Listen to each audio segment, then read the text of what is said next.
This video is brought to you by hoodbeast.com. Design your own custom hoodies. Hoodbeast.com. We are beast.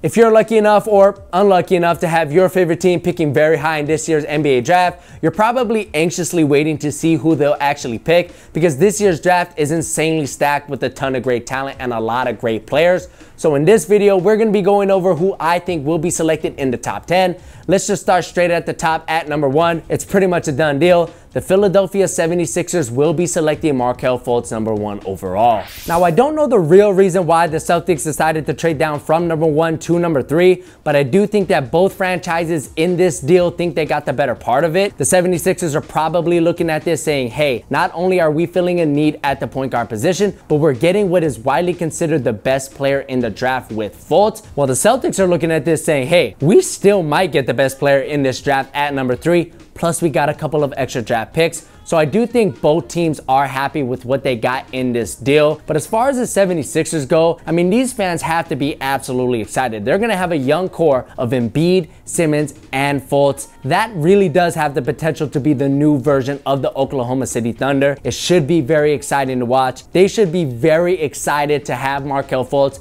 He's an extremely talented player, but I think we all know who the real MVP in Philadelphia is. No, not him.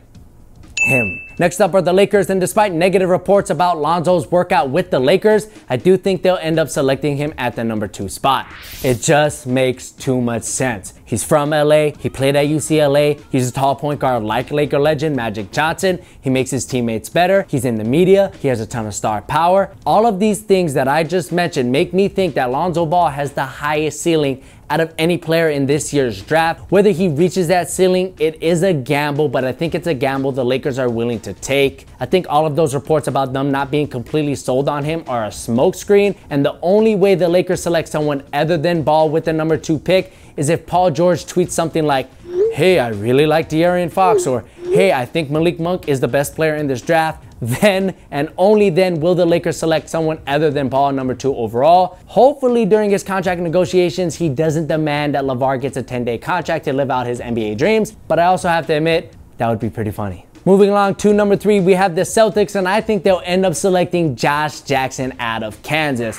Now, earlier I talked about how the Celtics got a lot of draft picks in that deal with the 76ers for the number 1 pick, and I think that that might be a collection of assets to trade in for a potential bigger piece like Jimmy Butler or Paul George, but they're also looking at Gordon Hayward in free agency, so I'm not really sure what the Celtics are going to do with all of their trade chips. But at the end of the day, I do think the Celtics are going to end up taking Josh Jackson number 3 overall. A lot of people and mock drafts have Jayson Tatum at their spot, but Danny Ainge did say he's going to select the guy he would have selected number 1 had he kept that pick, and I don't think that guy is Jayson Tatum. I think it's Josh Jackson, but I do think Jayson Tatum is the right guy at number 4, which leads me to my next prediction for the Phoenix Suns with the 4th pick. I do think they'll end up taking Jayson Tatum out of Duke.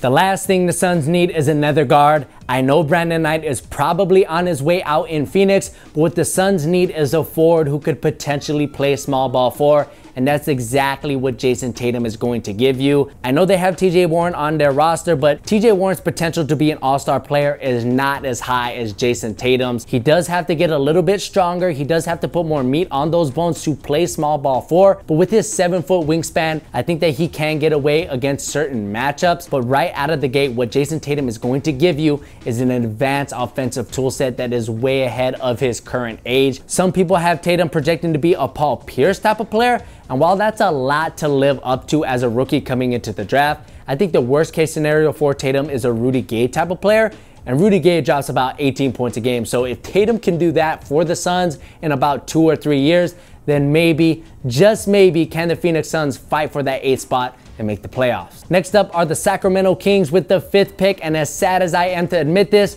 I think they'll end up selecting De'Aaron Fox out of Kentucky. If you guys watched my last draft video, you know I'm huge on De'Aaron Fox. I think he's a great player, a great competitor, and I think that the Kings really need a point guard. They could be going in a lot of different directions because the Kings front office is a little bit unpredictable to say the least, but De'Aaron Fox is the right move here. It's the smart pick, and if the Kings have any idea what they're doing, they're going to draft this guy. And I know as a Laker fan, I'm gonna be pumped to see Lonzo Ball on the Lakers go up against De'Aaron Fox on the Kings. It won't be like 2002, but hey, I can dream. Next up are the Orlando Magic with the 6th pick, and I think that this is a no-brainer. Dennis Smith Jr. out of NC State is the right pick, number 6 overall. A lot of people have Dennis Smith Jr. being the best player in this draft 5 years from now, and I could definitely see why people think that. His athleticism and his competitiveness are almost second to none in this year's draft. He kind of reminds me of a Damian Lillard, Steve Francis type of player, and the Orlando Magic are in some desperate need of some star power, and I don't think guys like Jonathan Isaac, Malik Monk, or LAURI Markkanen have as much star potential as Dennis Smith Jr. I think that the Elfrid Payton experiment is officially over in Orlando. Hopefully they can move on from Payton and draft Dennis Smith Jr., him and Aaron Gordon. That's going to be a very fun 1-2 combination, throwing lobs to each other, and that should be pretty entertaining to watch. I know if I'm a Magic fan, that's exactly what I want to see for next season. So hopefully this new management in Orlando does the right thing and drafts Dennis Smith Jr. number 6 overall. Next up are the Minnesota Timberwolves, and I think they'll be selecting Jonathan Isaac with the 7th pick.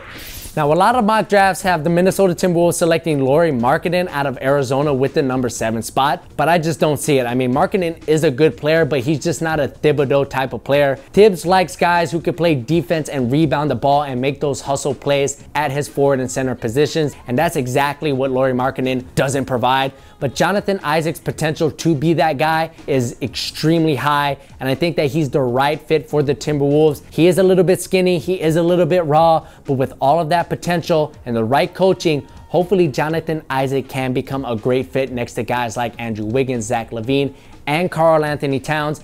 That would be a pretty good young core moving forward into the future. But I'm also not too sure how much patience Tom Thibodeau has with these young guys. He might trade this pick as well as some of his other assets to get a veteran guy in there who can contribute now. We're just gonna have to wait and find out, but if they do select someone, my pick would be Jonathan Isaac. Moving along to the number 8 pick, we have the New York Knicks, and I think that they should select Malik Monk out of Kentucky. Malik Monk is one of my favorite players in the draft. I love this guy's game. He takes hard, contested, tough shots, and he makes those shots. He's athletic, he's got skill, he's just a little bit short. If he was 2 inches taller, Malik Monk would easily be a top 5, maybe a top 3 player in this draft. So if he does end up falling at number 8 to the Knicks, I think that they should nab him up immediately. Hopefully Phil Jackson and the triangle doesn't strip him of his confidence, because Malik Monk is at his best when he can shoot where he wants, whenever he wants, and however he wants. And I'm calling it right now. Malik Monk will have the highest scoring single game point total out of any of the rookies this year. Mark my word. Next up are the Dallas Mavericks with the number 9 selection, and I think that they will be taking LAURI Markkanen out of Arizona.